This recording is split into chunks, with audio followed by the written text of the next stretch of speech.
Late December 1995. My fiancée Allison visited me in Potsdam, Germany, in the dorm room where I'd been living by myself for the prior 6 months. Allison sat at the desk, typing on her laptop while I sat on the bed watching TV. She looked up at the windows. "Why don't you have any curtains or shades?" she asked. "I don't know. There weren't any when I moved in." "Aren't you worried about privacy?" Obviously, if I desired privacy, I would have covered the windows with shades or curtains or an old bed sheet. It was just like when she asked, "Don't you think you should have some food in the refrigerator in case you get hungry?"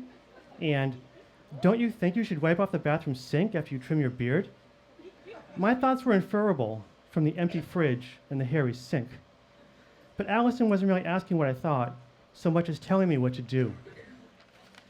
I thought back to when we lived together in Boston. Allison had a way of setting expectations and making it my job to meet them. Senior year, Allison decided we should buy a brand new car, but with a manual transmission to save money. I rode the subway line and didn't have use for a car, and I didn't know how to drive a standard shift. But when Allison picked out a 1994 Geo Prism with a stick, I just wrote the check for the down payment. I didn't question the purchase or even express an opinion. Allison interrupted these thoughts by reminding me that she wanted to trek into Berlin to see the New Year's fireworks that night at the Brandenburg Gate. "Yeah, I know you wanted to do that," I said. "It's supposed to be freezing, though." It was forecast to be 15 degrees Fahrenheit that night and windy. "Well, we should dress warm then," she said. Growing up, I never celebrated New Year's Eve with my family with anything more special than tuning into Dick Clark's show and watching the ball descend. As an adult, I found people's love of New Year's Eve almost incomprehensible, only explained by their desire to get falling down drunk. And I didn't drink. And I didn't feel like standing out in the bitter cold for hours on end just to watch some fireworks when the clock struck 12. "We could bundle up," I conceded, "or we could just stay in and watch TV." "It's New Year's Eve," Allison said. "Don't you think we should celebrate?" I could have reiterated my opinion, even if she wasn't asking for it. Instead, I started thinking of how we would get there and back. "It should take us about an hour," I said. "Should we leave around 10? 10, Allison replied. "I'd rather get there early and see the sights."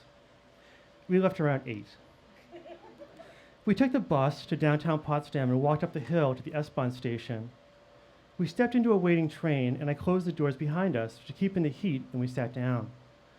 The train took off a minute later. As we rode along, Allison updated me on her colleagues. One was struggling with her dissertation, one had gotten a part-time job, etc. I listened, not saying much, except when we stopped at Charlottenburg. "That's where you get the subway to the airport," I said. A few stops later, we got off the train and walked over to the Brandenburg Gate. As we turned the corner onto Unter den Linden, the gate loomed up ahead, but the street was empty. No cars, no people. As I scanned up and down the road, the lack of people started to make sense. It was still 3 hours until midnight, and no restaurants or cafes or bars appeared within sight. We were surrounded by massive government buildings and foreign embassies that were closed for the night. The wind picked up, and I shoved my gloved hands deeper into my coat pockets. We walked the 2 blocks to the gate, and I looked around the area. Standing there in my warmest clothes, I was freezing my ass off. It was 9:15, 2 hours and 45 minutes to the new year. "I guess there's no place to hang out," I said. Allison nodded. "Should we go back to the station and see what's around there?" Allison shook her head. "No, I'm fine here," she said.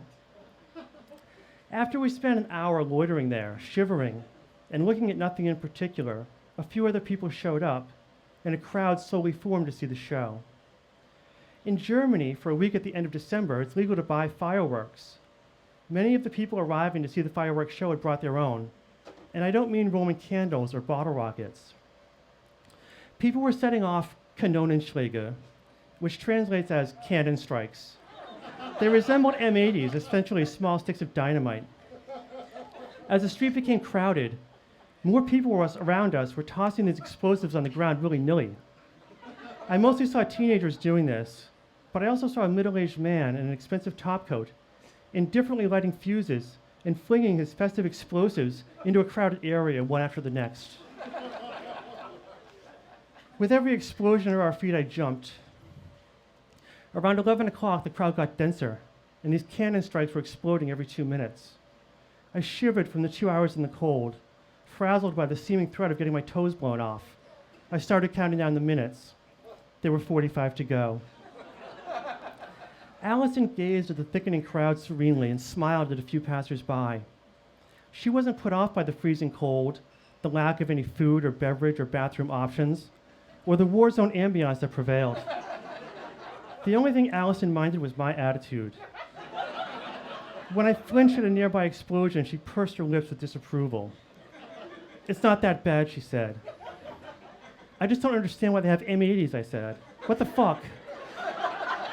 A few minutes later, she said, "It's not that cold." "Maybe you dressed warmer than me," I replied. Allison rolled her eyes. And so it went until midnight, when the real fireworks show started. The sky lit up and people cheered. I closed my eyes and sighed with relief. After the initial outburst subsided, I turned to Allison. "Can we get out of here?" I asked. Allison reproached me. "You don't even kiss me for New Year's?" I gave her a belated, perfunctory kiss, and she grudgingly agreed to go back to the S-Bahn station.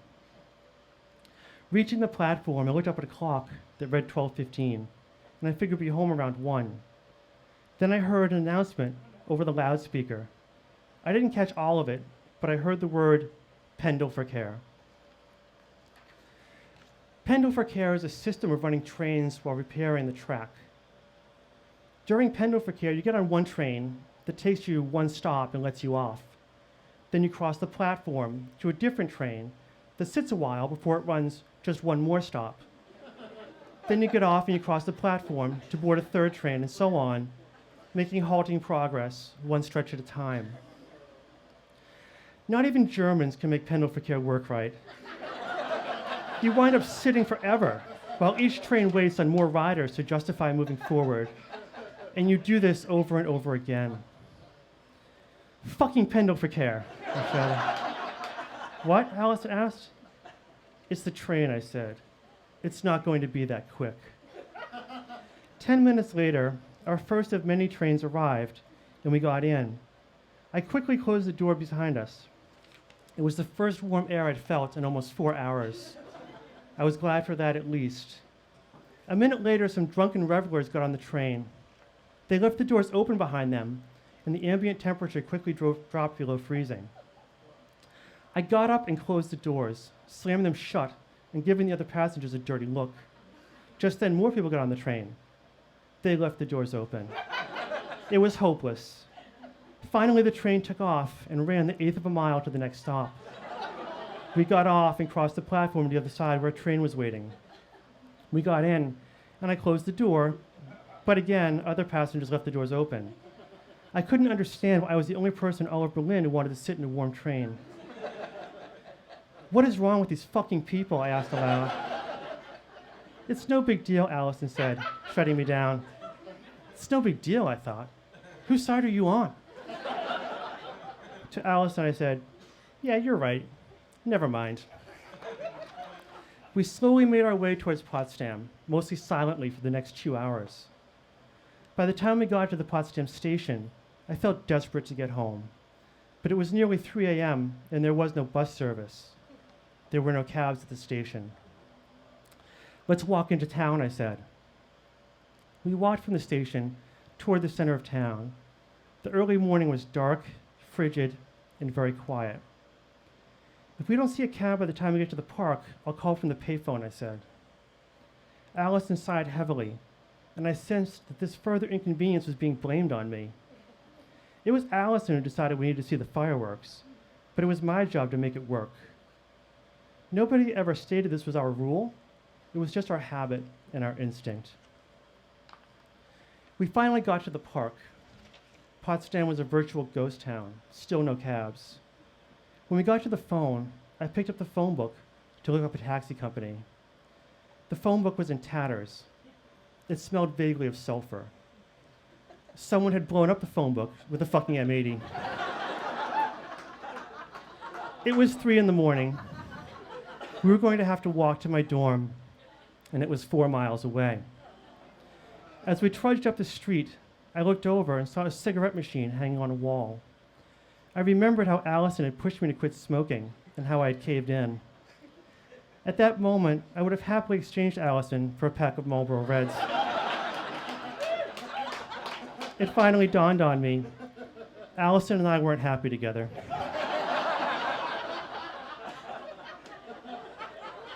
Two weeks later, I broke off our engagement. Allison bawled and begged me to change my mind. Repeatedly, she wailed the question, why don't I get to be happy? To herself as much as to me. I stood silently. What did I do wrong? She finally demanded. It's not that you did anything wrong, Allison. I'm just not happy, and I get to decide what I want too. Saying this, I was embarrassed that it took me so long to realize this basic and obvious truth.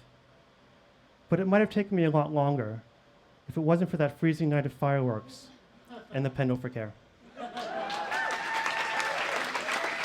Let's hear it for Neil McDevitt.